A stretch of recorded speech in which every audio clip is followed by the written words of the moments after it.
nazaj, prav poletno, z Ginom in Tonikom, upam, da ste si ga privoščili med temlim komadom, mislim, da so se porodile lušte marsikomu in pa seveda lušte po dobri glasbi, tako pa je z mano tudi že naslednji gost. Živjo!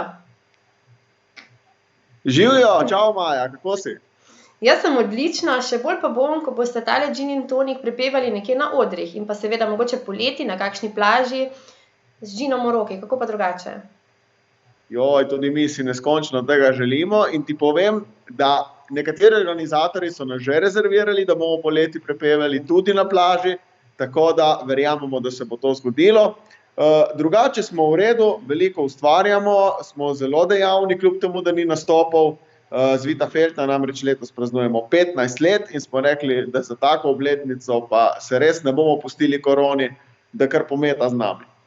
Ravno to sem ti želela, ravno kar čestitati, 15 let, to je kar lepa doba in morda si marsikdo ne predstavlja, da obdržati se in pa ustvarjati toliko let je pravzaprav res neki izziv.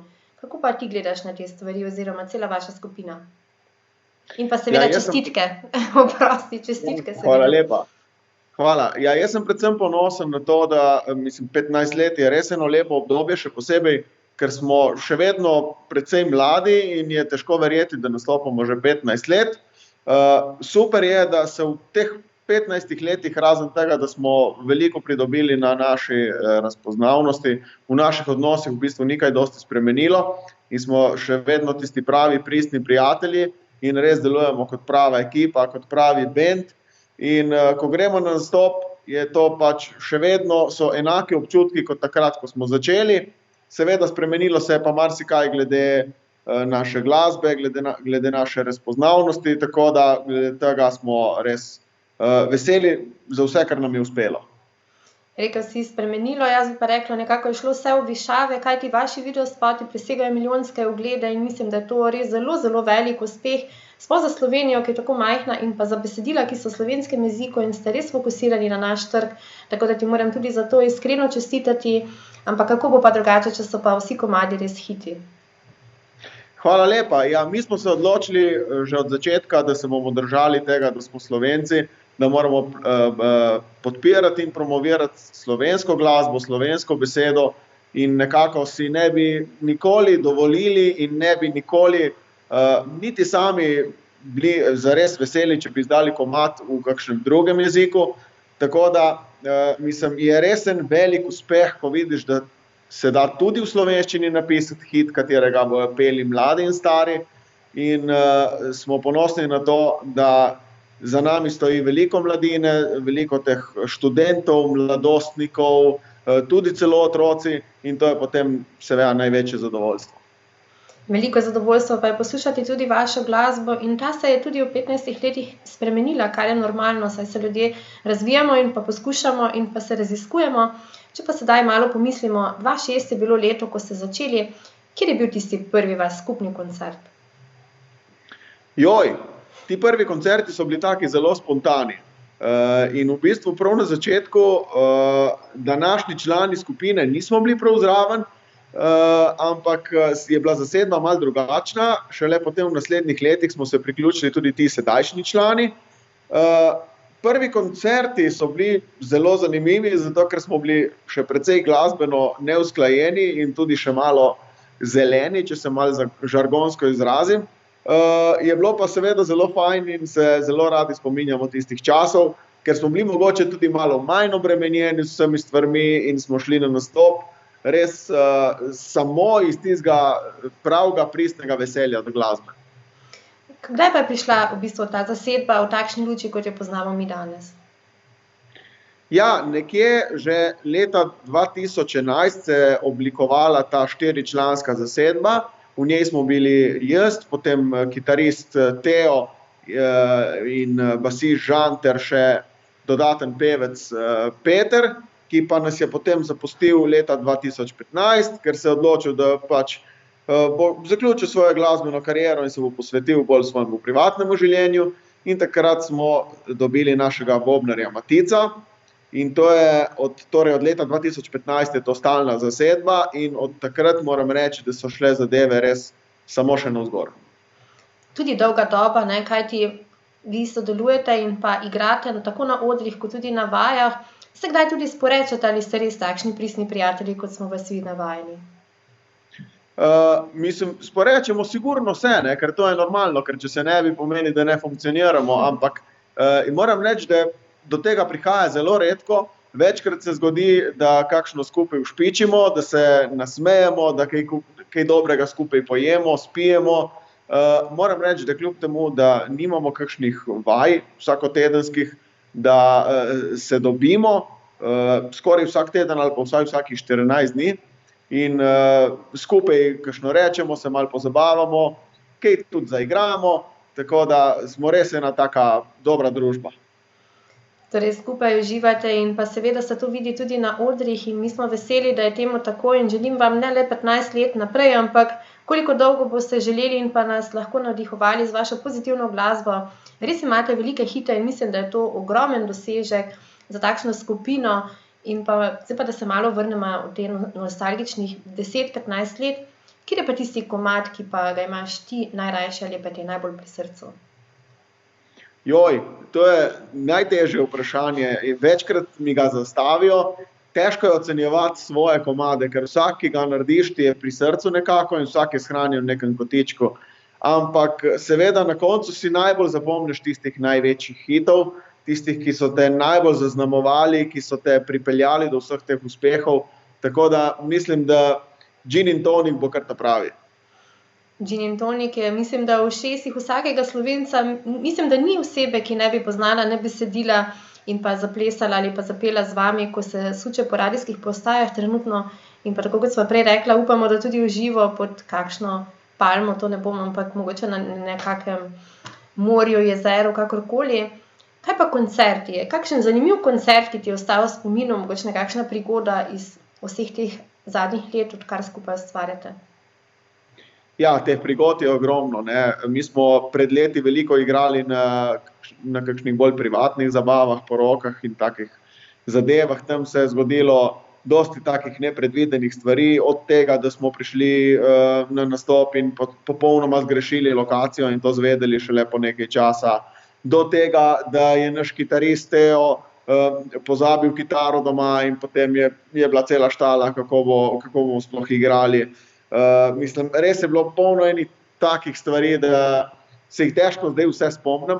Drugače pa v zadnjih letih nam seveda najbolj ostanejo v spominu tisti nastopi, kjer so res nabito polne dvorane ljudi oziroma šotori in prizorišča in ko res vidiš, da so prišli ljudje samo zaradi tebe in da so prišli vsi slišati samo tvoje komade in da pojejo s tabo, da se želijo slikati s tabo, da bi radi izvedeli kaj več o tebi.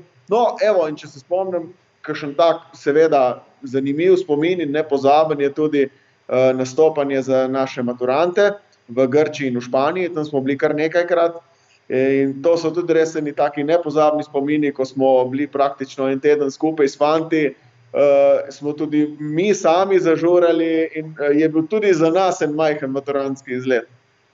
Super, in pa boste takšne maturantske izlete tudi vnaprej izvajali? Ja, mi si zelo želimo, iz različnih potovalnih agencij so nas tudi že kontaktirali, tako da takoj, ko se odpre, gremo nazaj v akcijo in upam, da bomo tudi še v naslednjih letih potovali v kakšne bolj eksotične države. Super, držim pesti za vas. Kaj pa je zdaj, če pogledaš teh nekaj let nazaj, ali je kakšna stvar, ki je bi jo morda spremenil sedaj, ko si toliko bolj res glasbeno izkušen in pa cela vaša skupina tako skupaj ustvarjate, je kakšna stvar, ki ste pa rekli, da morda bi jo pa lahko izboljšali ali pa spremenili ali pa je vse tako, kot bi moralo biti? V vsaki stvari je vedno nekaj, da se da izboljšati, ne? Ampak po drugi strani pa mislim, da je prav tvoja zgodovina tisto, kar te je naredilo dobrega, tudi slabe stvari so ti v bistvu pomagale, da si prišel do tistih dobrih, tako da vsaka slaba stvar je bila sigurno za nekaj dobra. Glede vseh teh glasbenih stvari, torej glede skladb, mislim, da imamo tako zgodovino, da se lahko vedno obrnemo nazaj in rečemo, vsak komad je vreden poslušanja, vsak komad lahko kadarkoli pokažemo komurkoli in nas ne bo sram. In mislim, da je to najbolj važno, da stojimo za tem, kar delamo, da stojimo za tem, kar smo. In predvsem to, no, moraš biti tak, kot si in verjeti sam vase. Super besede in pa verjamem, da se marsikdo lahko s tem poistoveti in pa seveda, če pa ne, poslušajte dobre besede, ker tako dolgo ustvarjate, vi ste res zelo mladi, če bi lahko tako rekli, ampak vendarle tako talentirani in pa toliko imate ene publike za sabo, vsi vas poznamo in pa vas spremljamo in pa vam želimo res vse dobro, ostanite takšni, kot ste, pozitivni in pa lepo naravnani in pa nas razveseljevati tako na maturantskih izletih, kot pa pri nas doma, tako da ti želim veliko, veliko takšnih uspehov tudi vnaprej. Najlepša hvala, sem res ponosen, da tudi vi, da nas vidite v taki luči, no, in mi se bomo trudili, da bomo še naprej ostali preprosti, predvsem, da bomo ostali ljudski. Velikokrat, ko se je začel ta naš medijski in glasbeni vzpon, me veliko ljudi opozorilo, sam gledajte, da se ne boste spremenili. In jaz vam lahko zagotavljam, da se nismo. Tudi za tiste, ki nas še ne poznajo, vam lahko povemo, da kdorkoli bo prišel kdaj do nas pocukal za rokav, da bo sigurno naletel na pozitiven odziv. Tako da jaz mislim, res upam, da bomo tako ostali še naprej. Tudi jaz. Ustvarjanje se pa nadaljuje in morda se vrnemo k videospotu, ki je šel le nekaj dni pred najinem intervjuju, torej danes. Dama in Baraba. Dama in Baraba. Kaj nam točno pove ta naslov videospota in pa kdo je zdaj ta Baraba? Besedilo komada gre takole, v bistvu besedilo refrena. Ti si moja dama, jaz sem bolj Baraba, najbolj prav narobe kombinacija. Torej, odlična kombinacija, čeprav je narobe. V bistvu, komad nam je pisan na kožo, ker je spet v takih reggaeton ritmih, kot ste jih vajeni pri nas. Nekako v videospotu smo uprizorili mafijsko zgodbo, da mi, člani benda, predstavljamo Barabe, okrog sebe pa imamo kar 8 lepotic, manekenk, ki predstavljajo naše dame.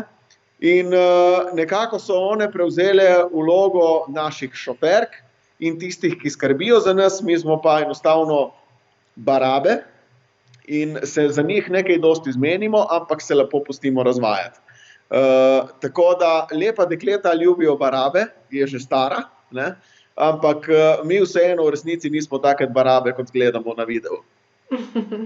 Prav zabavni so vaši videospoti in pa najverjetneje tudi zabavno vam, ki ga izdelujete. Kako poteka vaš snemalni dan? Verjetno se kar dosti nasmejete. Ja, jaz moram reči, da naši snemalni dnevi so taki, da se v bistvu kaj dosti niti ne snema, ne? Ampak je predvsem veliko nekega sproščenega vzdušja, veliko zafrkancije, potem, ko je nekaj treba posneti, se zberemo in tistih par minut torej snemamo, drugače pa to celodnevno snemanje v bistvu, če bi dejansko pogledali, koliko časa se snema spot, naprimer, če smo skupaj 10 ur, je od tega realnega snemanja mogoče 1 ura. Ne? Druga je bolj druženje, pogovori, vse sorte stvari. No? In tudi prav na snemanju tega videospota, ko smo imeli res 8 deklet, smo jih potem na koncu prav malo vprašali, punce, ali ste bile že kdaj na takem snemanju spota in kako ste se počutile. Ne? In so tudi one same rekle, da sploh nimajo občutka, da smo kaj posneli. Ne? Na koncu pa vseeno pride en tak izdelek. Ne? Super, jaz komaj čakam, da si ga skupaj pogledamo z našimi gledalci v nadaljevanju.